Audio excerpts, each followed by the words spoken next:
Hello there, and welcome to FLOE. In this gameplay tutorial I will be trying my best to explain all the mechanics, all the components of FLOE as they currently are. So let's get started. The very first thing one needs to do in order to play FLOE is to actually set up the entire game, and we do that by starting with laying out all the components. This here is the village board, and on top of it we have the items, the tavern cards, the village elders, the alley deck, and the building market. This here is the landmark deck, this here is the encounter deck, the artifact deck, and the secret goal deck. Here is the score track. Over here we have the map. These two boards are already set up and they are already populated with tokens. An iceberg token for each iceberg and a sea token for each sea space. Furthermore, we also place two boats, one on each dock on FLOE Island. Finally, we have the cave board. We place our heroes' markers here, and we also populate each chamber of the cave with one of the monster cards. The green ones to start, the blue ones in the middle, and finally the boss monster at the end. We also have here the dive track, which is populated at random. And this is all there is to know about setup. At the start of the game, players will choose one to become the first player, and the first player will take the first player marker. Then, in reverse player order, players will choose the hero and familiar combination they want to play with throughout the game. So, each hero has a set of 3 different skills, which they will be able to upgrade throughout the game. Only one of those skills can be used in the game that you are playing, so choose wisely. In this case, I will be taking this hero and this familiar just for the effects of demonstration.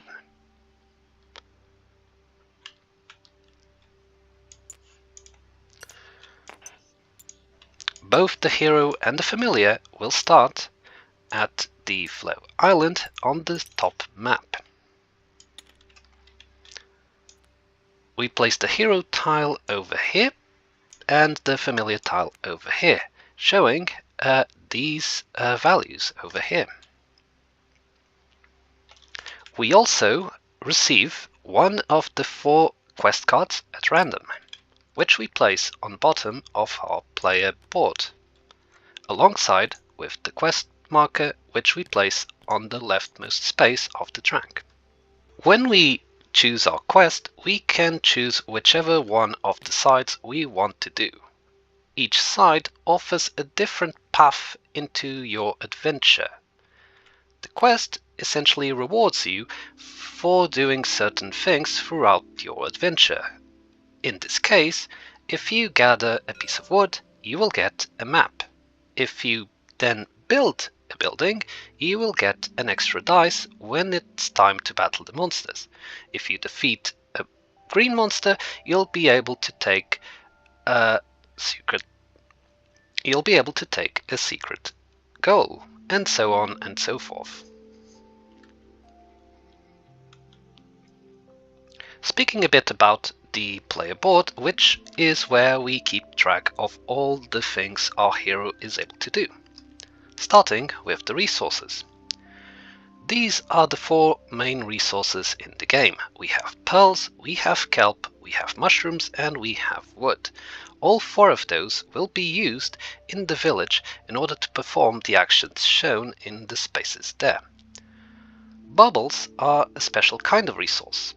While they don't exactly have a specific use in the village, they are useful in a variety of ways. The first one being that you can convert two bubbles into any other resource. you can also convert 4 bubbles into a crystal. Finally, if for some reason you are full up on a specific resource, shall we say I'm full up on pearls, or if you are full on chests or keys, those resources will be converted into bubbles. At the start of the game, each player starts with 5 warmth, 1 bubble, and 1 potion.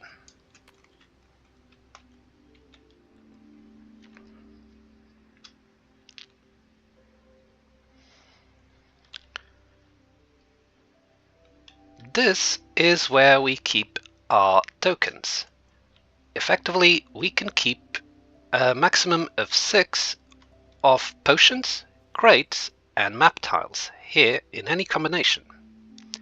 Potions are effectively useful in the cave battles because they will add dice faces that we can then use in order to deal damage to the monster, or to avoid damage, or to increase the rewards we get when we actually fight the monster. Crates are a store of resources. Effectively, once you get the crate, you can place them on here, and then at any point in your turn or in any other turn, you are able to use the crate in order to get the resource shown. So in this case, I could discard this crate in order to get the crystal. Finally, we have map tiles. The main use for map tiles is to discover new map boards, which I will cover later, but a second use for the map tiles is that they allow you to teleport to specific locations throughout the map. If I were to use this map tile, I would be able to teleport my hero straight to any available campfire in the map, at no cost, while continuing with my movement.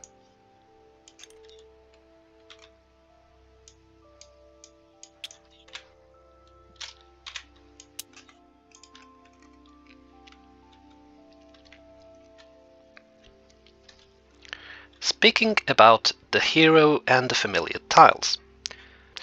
Explaining the hero tiles and the familiar tiles. They have more or less the same type of layout. They have a merit requirement on the top and an ability on the bottom. For the hero, this represents an ability they can activate once in their turn. As for the familiar, it represents their ability to help the hero in battle when the hero delves into the cave. The merit requirement allows both the hero and the familiar to upgrade their abilities. In effect, if the hero manages to get any 2 of his merits up to 4, he is able to upgrade the tile, which means flipping it over, thereby having access to a more powerful version of his ability.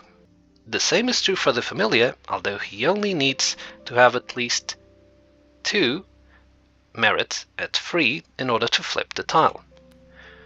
The advantage of this is that in the battle, you'll have access to both of the dice faces shown in the familiar.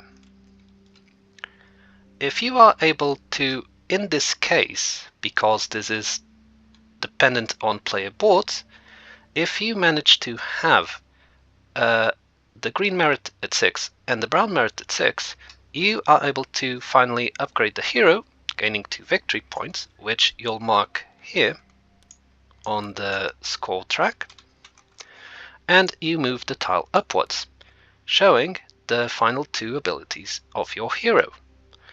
This one allows you to draw more secret goals whenever you are drawing them, and this one just means that if you were to gain a merit that you already had at 6, you can convert that merit to something else. If you upgrade your familiar through the same logic, you will have an extra crit in order to add to your battle.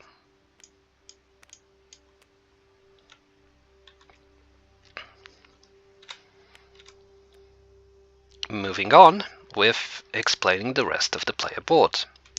Here we have our warmth.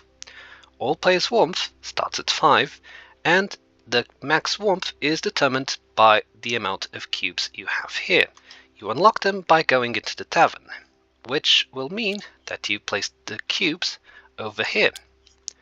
These rumors will be used when you try to visit landmarks later in the game.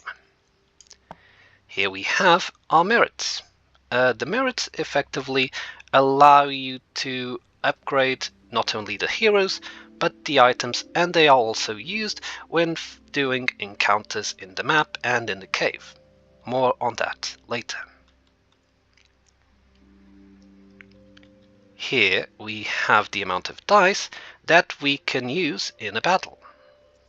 Currently it's set at 2, but we'll be able to increase this as the game goes on. Here we have our chest and our key trackers. Effectively, whenever we gain a chest or a key, we move the tracker upwards. If we are to at any point have both a chest and a key, we get those two markers down and we get an artifact from the deck, which we place here in this space. Artifacts are a very powerful card that offers an ongoing ability throughout the game. You can also sell the artifacts in the market for this value, which I will cover later. This is where we store our crystals, which we have no limit. Here is where we store our items and artifacts. Here is where we store our allies, and here is where we keep our buildings. Finally, we have the flowstones. The flowstones act as a cap for the amount of resources that we are gaining. They will also be useful to get points throughout the game. I will explain this later in the tutorial. And I believe that is everything there is to know about the player board and how it works. Moving on to the game. In your turn, you can do either a map turn or a village turn. At the start of the game, there's really no reason to do a village turn, so let's do a map turn first. A map turn can be processed in the following 3 phases. There's a movement phase, there's a hero action and a familiar action, and finally there's an end of turn action. Let's start with movement. So, heroes can move from one iceberg to another connected iceberg by the shallows by spending 1 warmth. So if I were to move from here to here, it would cost me 1 warmth, which I would track like so. I can move as many times as I want to in my turn, as long as I have the warmth to do so. So if I were to walk from the island of FLOE over to this iceberg, it would cost me 1, 2, 3, because I'm crossing 1, 2, 3 shallows.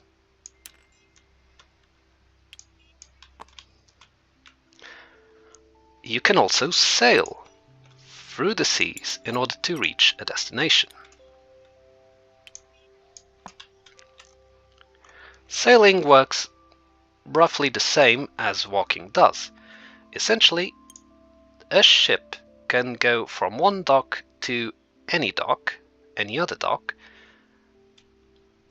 paying 1 warmth for every shallow you cross along the way. So, if I want to move from the island of FLOE to this iceberg, all I have to do is get on the boat and effectively drop the boat over there and spend 1 warmth. There's a minimum cost of 1 warmth whenever you are sailing, so that if I were to move my hero from this iceberg to this one using the boat, I would still have to pay 1 warmth. You can also mix the movement types such that I could sail from the island of FLOE to this iceberg and then continue on foot. That's everything there is to know about movement. Now moving on to the hero and familiar action. At the start of the game, only two actions are available to the hero. The first one is gathering resources, the second one is delving into the cave. As at the start of the game, heroes aren't exactly suited to go fighting in the cave. I will deal with that in a later time. So for now, let's go over to gathering resources. Effectively, when you are trying to gather resources, the hero can gather any resources that are in his iceberg or in any adjacent sea zone. So if I have my hero on this island, I am able to take any one of these pieces. In addition, if I don't want any of the pieces, I can instead take any of the printed rewards that are shown here on the shallows, or alternatively, I can also dive. When you take a resource from the map, you essentially remove that token from the game and you increase your tracker here by 1 or by 2 according to the token.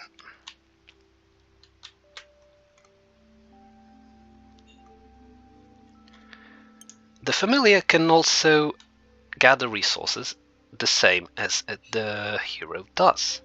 To do that, you just place your familiar onto any adjacent shallow, and the familiar has roughly the same type of freedom with the human. He can effectively interact with any token that's adjacent to the familiar and also take the printed reward either on the shallow, or he can also dive.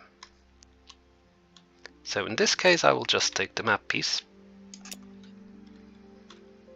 which I'll place over here.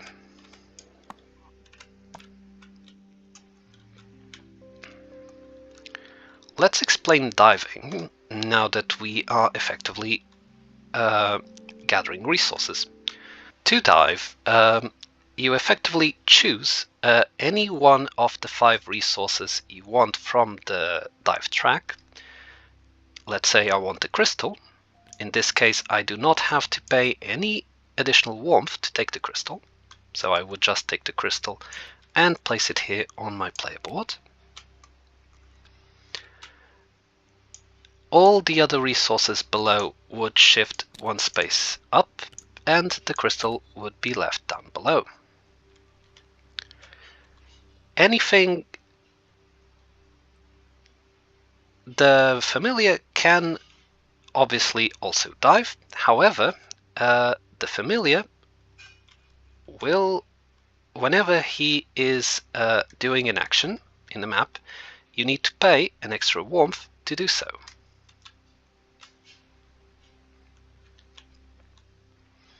For the time being, that's everything there is to know about actions in the map with the hero and the familiar. Finally, we have end of turn actions, which ultimately depend on where your hero ends at the end of the turn.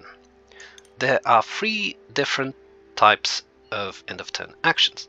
The first one is to rest at a campfire. Effectively, if your hero stays on an iceberg with a campfire, they will regain all their warmth. The other 2 end of turn actions are to visit the market and to place flow stones, which I will cover in a later time. Once you have finished your end of turn action, if you had any, play proceeds over to the next player in turn order and go on and on. So, once players have done a couple of map actions to effectively gather resources, they can then go over to the village, therefore having a village turn. If your heroes and familiar are outside the village, you essentially just pick them up and you then place them in the village. So, explaining how the village works. Effectively, both your hero and your familiar can go to the village to do the actions shown there. The hero and the familiar cannot be on the same spot, and if they were already on the village, you cannot then move your familiar over to the same spot as the hero and vice versa. Whenever you move your hero over to one of the 5 spots in the village, you will effectively greet all the villagers that are there, gaining 1 warmth for each villager that is on the spot. Furthermore, if there is another player's hero or familiar on the same spot, both you and that player will get an extra warmth. So, as an example,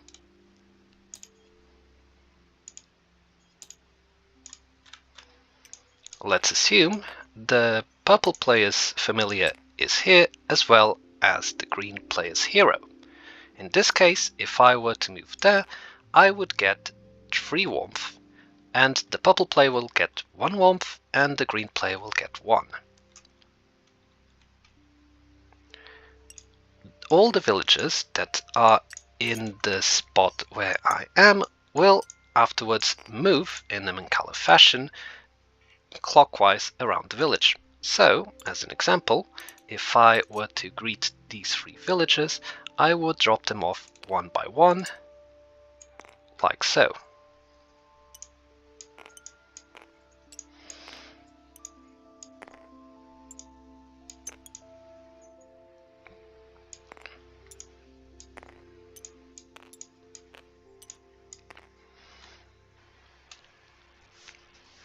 So, explaining the actions shown here.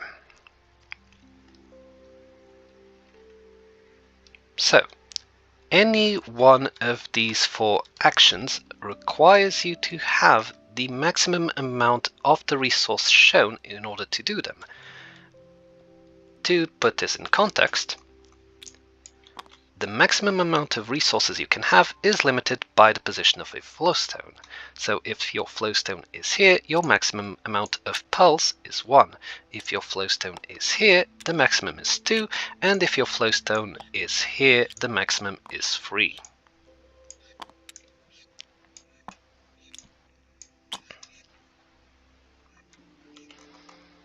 So let's start with explaining all the 4 basic actions here on the village, starting with the shop. So in the shop, you'll be able to spend your pearls in order to get 1 item from the shop. To do that, you spend the maximum capacity of pearls you have, and you advance your flowstone. By advancing the flowstone here, you will get a yellow merit. If you were already here on a 2nd or 3rd turn, you would be able to move your flowstone here, gaining 1 point. Flowstones over here are called primed and can later be placed on a map turn.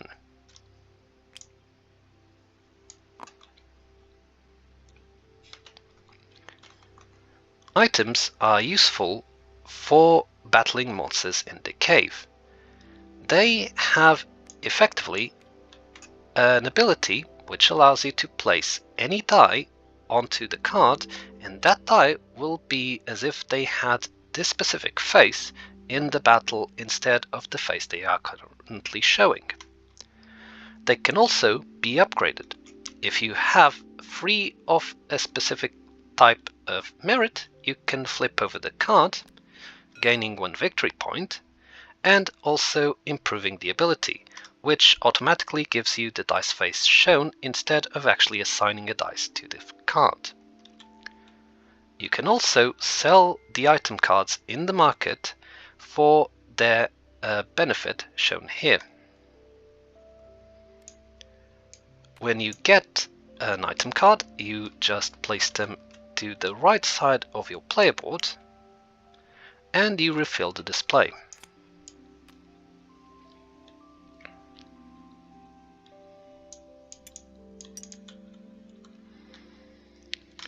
The tavern works roughly the same as the shop. You spend all your kelp and you advance your flowstone one step up, gaining any benefits shown on the track. You then remove one of the cubes, the bottommost cube on your warmth track, and place it here, which then turns into a rumour you can then later use when visiting landmarks. Then you draw the top card of the deck and choose from one of the two available rewards. All the rewards give you at least one warmth, so you'll always be able to have warmth when visiting the tavern. Once you pick the reward you want to choose, the card is placed below the deck such that it's easier to actually handle space.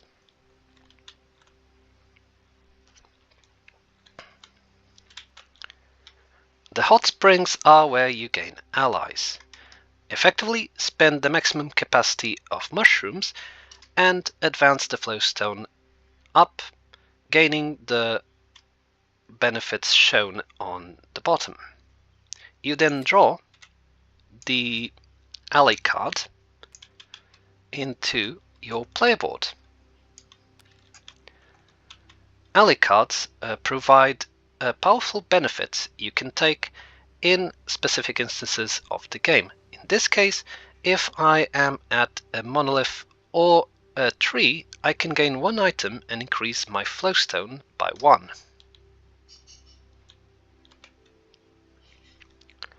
The works allow you to build buildings. Essentially, spend your maximum capacity of wood and advance the corresponding flowstone, gaining the benefits shown there. Then choose any one of the 3 sets of buildings that are available and place them to the left of your player board.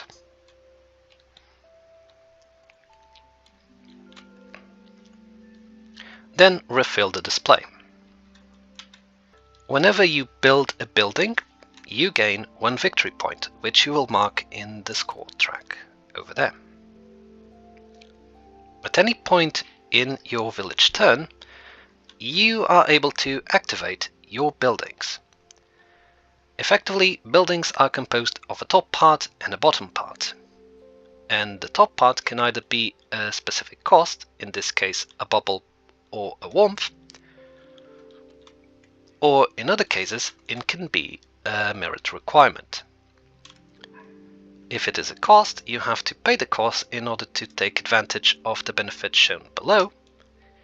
If it is a merit requirement, all you need to do is have the merit at that value or higher in order to take the benefit shown on the card. You do not need to spend the merit to activate the card. You can only activate each building once per village turn, and that's it for buildings. Finally, there's the Academy.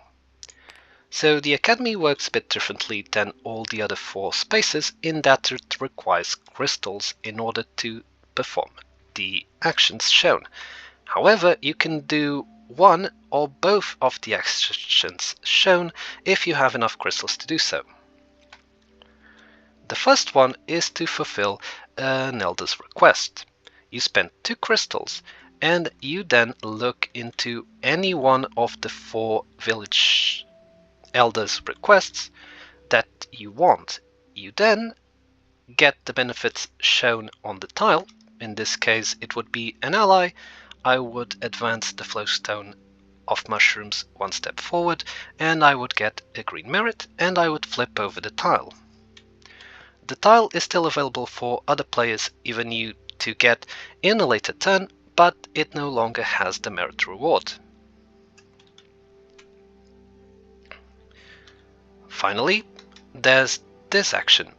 You spend as many crystals as you want to draw the same number of cards from the secret goal quest, the secret goal deck. Let's say I spend 3 crystals, then I will be able to draw 3 secret goals into my hand. From those, I will be able to choose one to keep. Secret goals are cards that will provide in-game victory points according to their conditions. There are effectively 2 different kinds of secret goals. There are set collection secret goals that effectively will reward you with a set amount of points according to the amount of cards of the same type that you have. In this case, if I ended the game with both of these cards, I would get 2 points. If I were to end the game with just this single card, I would get 1 point as shown here. Some secret goal cards reward you for having the most of a specific type of resource. For instance, this card will give you 1 victory point at the end of the game if you have at least 1 pearl. If you are the player with most pearls in absolute, so if you're tied it would not count, you would get 2 victory points instead. Furthermore, secret goals can also be sold at the market for their shown benefit.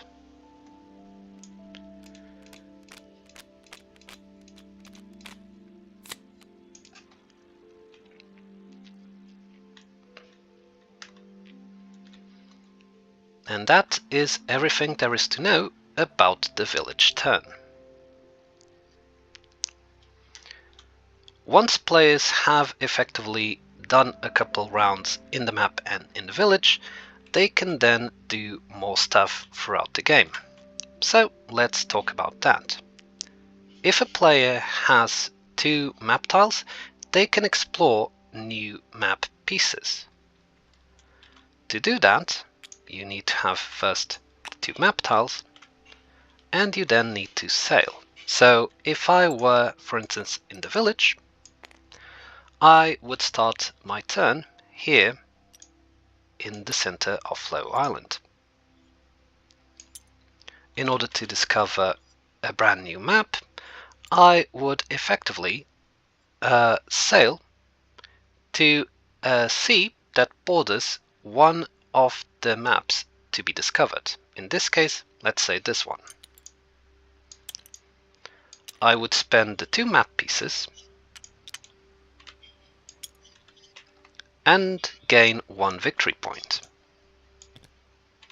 The map flips over and then is populated throughout. So 1 iceberg exploration token for each iceberg,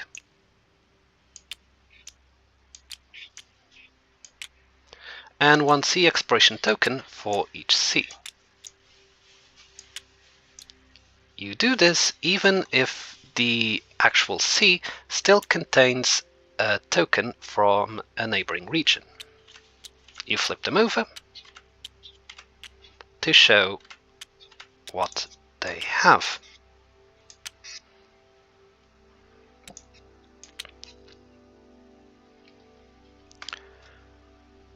After this, we place 2 encounter tokens. Let's get a different one. Onto the space with the tree and the space with the monolith. Finally, we draw the top card of the landmark deck and place it onto any of the available spots here on the village board, gaining the reward shown. So in this case, if I were to place it here, I would get an artifact from the top of the deck, which I would place over there.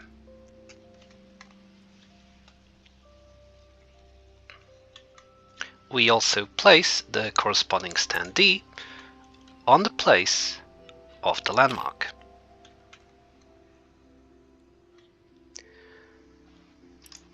the movement phase continues as usual, so I can sail, disembark, and keep moving at will.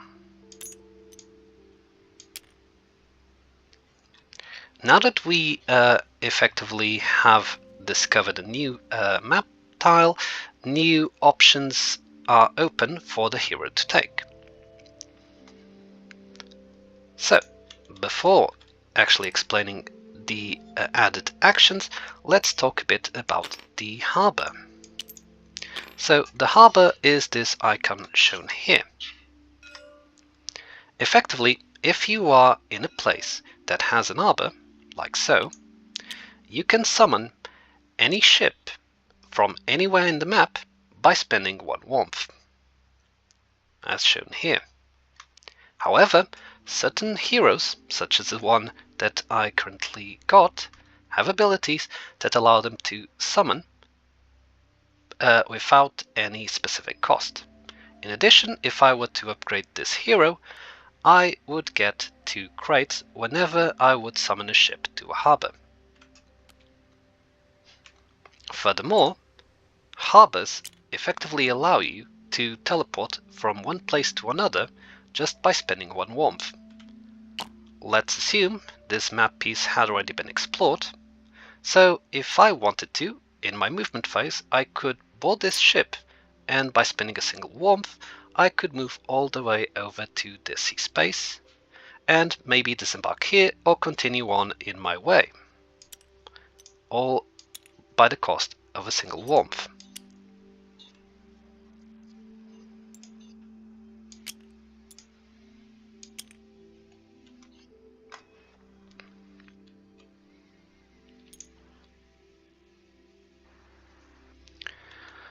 Now that the new map piece is discovered, I can actually visit the landmark. To do that, the hero must go into the landmark space and therefore visit the landmark. To do that, I pick one of my 3 rumor cubes and place it on the card, gaining not only the benefit that I'm covering up, but also 1 victory point. I can also do the effect shown here on the bottom of the card, which allows me to take any cave exploration tokens shown on the cave, or instead gain 1 crystal. You can only visit each landmark once throughout the entire game.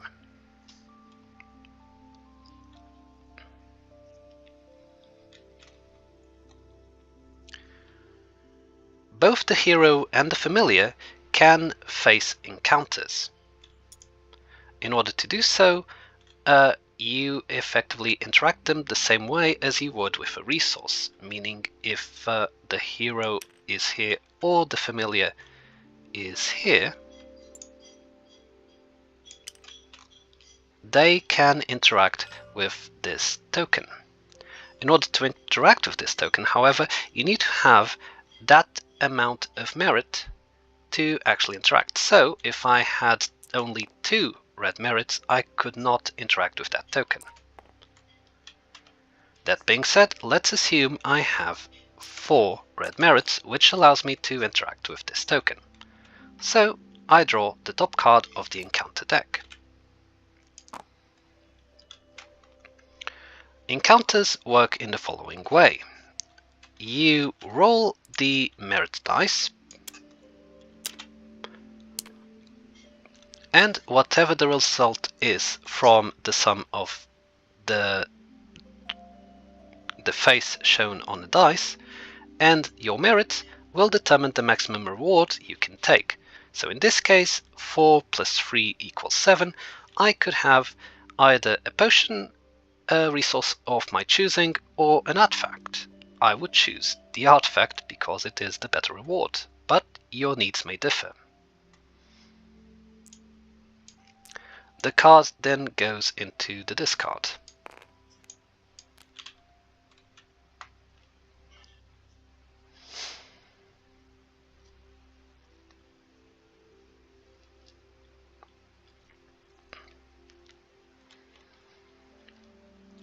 Finally, now that we have uncovered a new map tile, we can also explain the two other end of turn actions that a hero can do, starting with going to the market. To go into the market, the hero effectively just needs to end his turn in an iceberg that contains a market. At the base level, the market allows the hero to exchange bubbles to resources and resources to bubbles in a 1-to-1 ratio as opposed to the standard 2-to-1. So it's a good way to actually trade a lot of bubbles into resources that you can then later use. Like so. Furthermore, in the market you can effectively sell items, secret goals and artifacts for their shown rewards. So in this case, if I were to sell this book, I would get a merit of my choosing. If I were to sell this artifact, I would get a secret goal, and if I were to sell this secret goal, I would get 2 potions.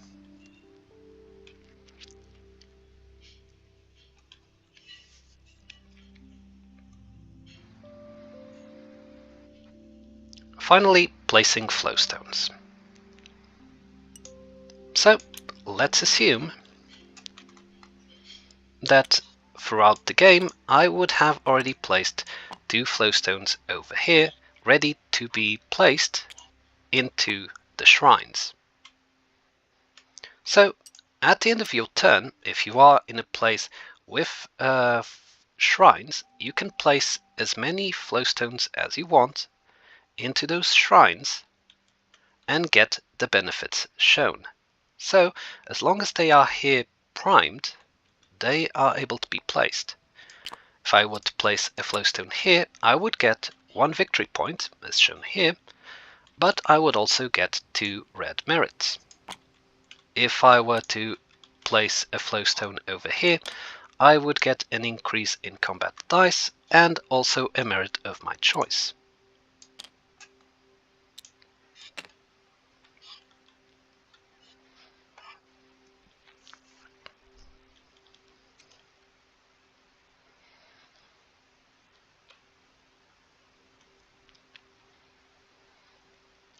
Finally, let's talk about how the cave works and how fighting monsters works.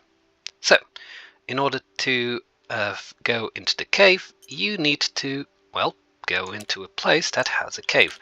While at the start of the game, the only place that has a cave is this map tile. As long as you explore new maps, there will be new spaces with caves on them, which you can also use to access the cave system.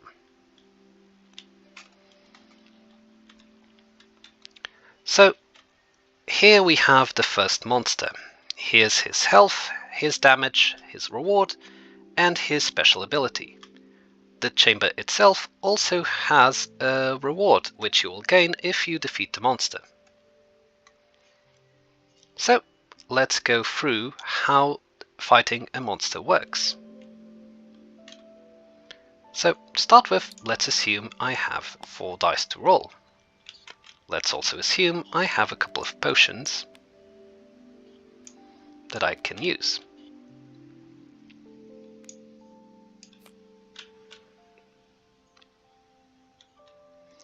The first thing you do is to effectively gather up all the dice you are entitled to, in this case 4, and you roll them.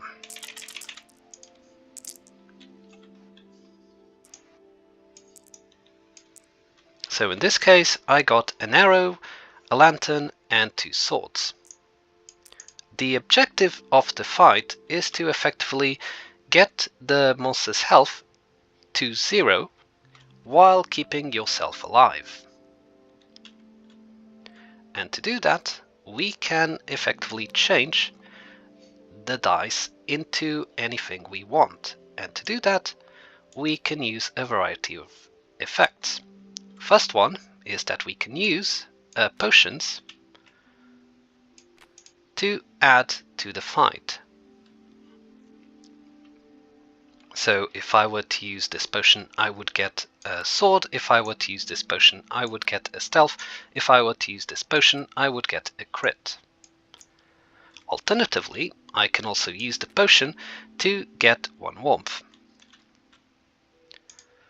I can also reroll any amount of dice that I want by spending 1 warmth. So if I don't like the dice I have, I could reroll them by spending 1 warmth, and I could keep rerolling as many dice as I wanted if I were to spend the warmth shown.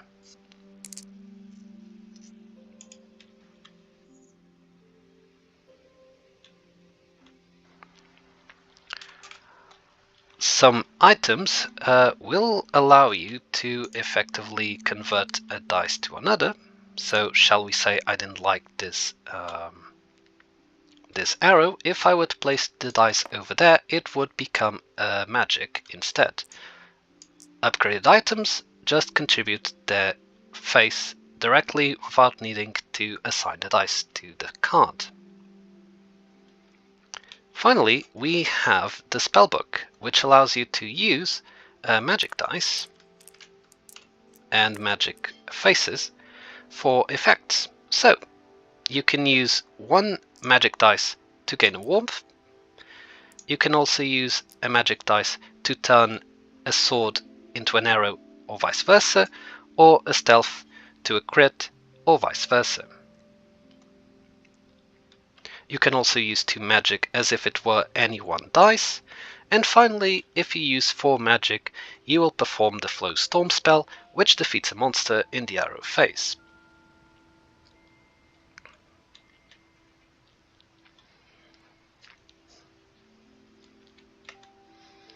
What do the different faces of the dice represent? Well, arrows allow you to deal 1 damage in the arrow phase before the monster attacks. Swords, on the other hand, deal 2 damage, but they do the damage after the monster attacks.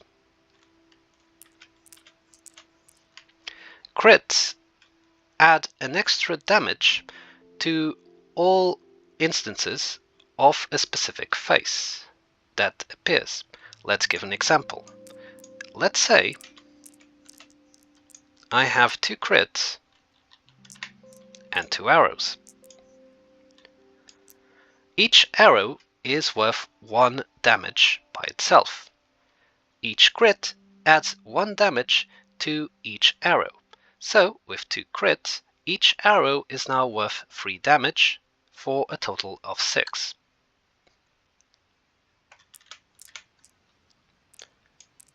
Stealth negates 2 damage that the monster will deal in the monster phase. And lanterns are used after the damage part of the fight is done to gain cavern exploration tokens. Finally, we have magic, which can be used for the effects shown on the spellbook. Finally, if we want to, and we haven't used our familiar yet, we can use him to assist us in fight. To do that, we place our familiar here on top of his tile and spend 1 warmth. The basic ability of the familiar only allows you to get 1 of the 2 shown dice faces, but if you upgrade them, you will get both of the dice faces, and if you manage to fully upgrade your familiar, you'll also get an extra crit.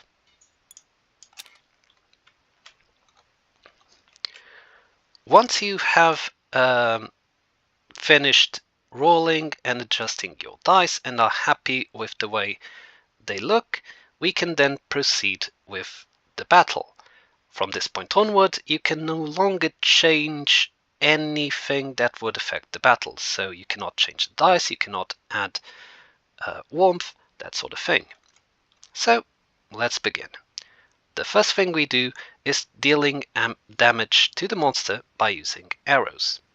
As I said before, each arrow will deal 1 damage to the monster. If the monster is defeated just by arrows, the monster will not give its damage to you, and you pass over immediately to the lantern phase. If the monster would still live, then we would go over to the monster part. So let's assume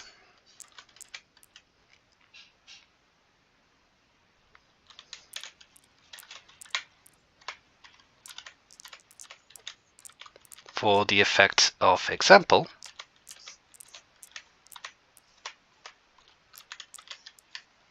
that this was our roll.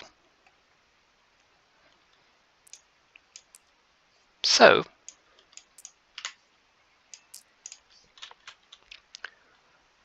at the start of the battle, I would only deal a single damage to the monster. I do not defeat the monster, so the battle continues over to the monster phase. On the monster phase, the monster will deal as much damage as he has, plus the result of the monster dice, which you will now roll. In this case, it went up empty, but the monster has 1 or even 2.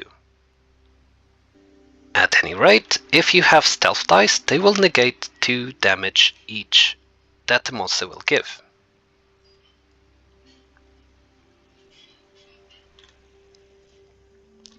After the monster deals you damage, the swords will now take effect. For every sword you have, you will deal 2 damage to the monster. The damage you previously dealt with the arrows carries over.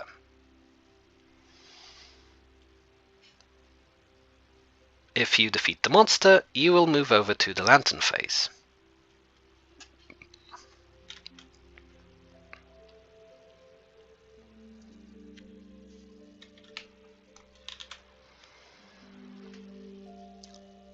So 2 things can happen in the fight.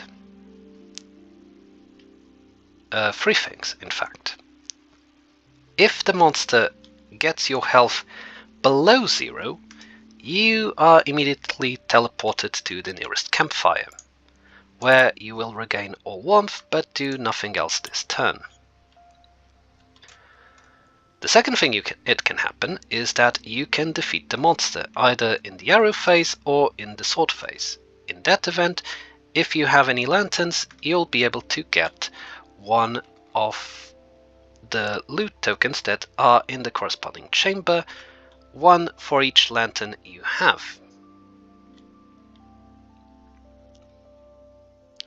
If you defeat the monster, you will also gain the rewards shown in the chamber and move over to the next chamber where you'll reveal the next monster.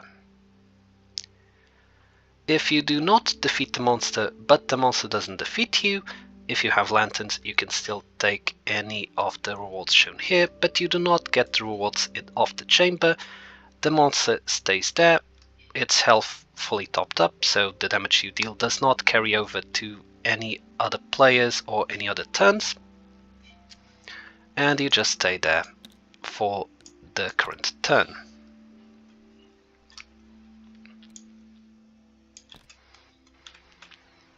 If you defeat the second monster, you will be at a bit of a crossroads. You can either go to the bottom path, which will take you over to the next chamber, or you can try your luck at the shortcut, which will get you over the 4th chamber. If you are trying the shortcut, you will draw the cave encounter card on the top.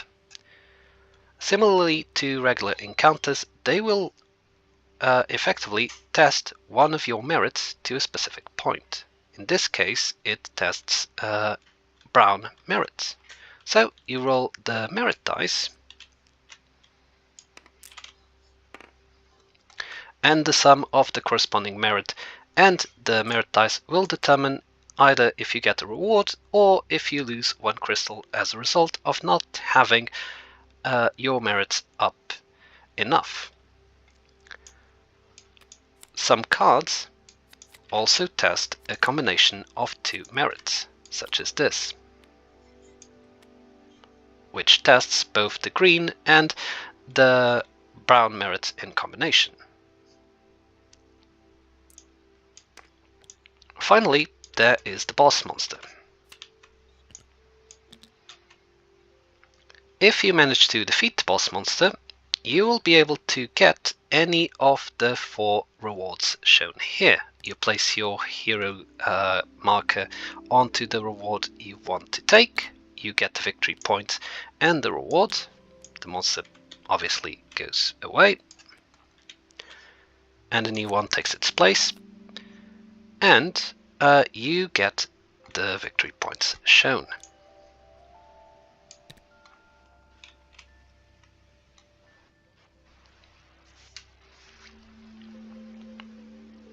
And that is everything there is to know about the game. Now on to how the game actually ends and how the endgame scoring works. So, throughout the game, players will do a variety of epic achievements. Those are effectively placing 4 flow stones, defeating the boss monster, exploring all map tiles, completing their quest, reshuffling the secret goal deck, and having all 4 of their merits up to 6. When that happens, we place one of the star markers over here on the topmost space in the track. Throughout the game, players will also be able to gain more and more victory points. There will come a point when a player will effectively cross over one of the star markers, at which point the endgame is triggered. Play continues until one of the player's score trackers surpasses the lowest star marker, thereby signaling the end of the game. All players until the first player, as shown by the first player marker, continue their turns, and when the first player's turn is reached, the game ends and players reveal their secret goals, thereby gaining the amount of points shown if they are able to complete their goals. Whoever has the most points wins the game.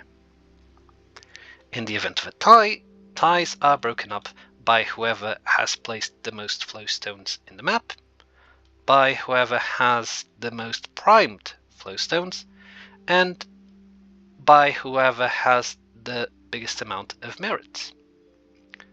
If even still there's a tie, players share the win. And that is everything there is to know about FLOE. I hope this has explained the game to all of you, and I hope you will enjoy the game once you get it. At any rate, take care, see you soon.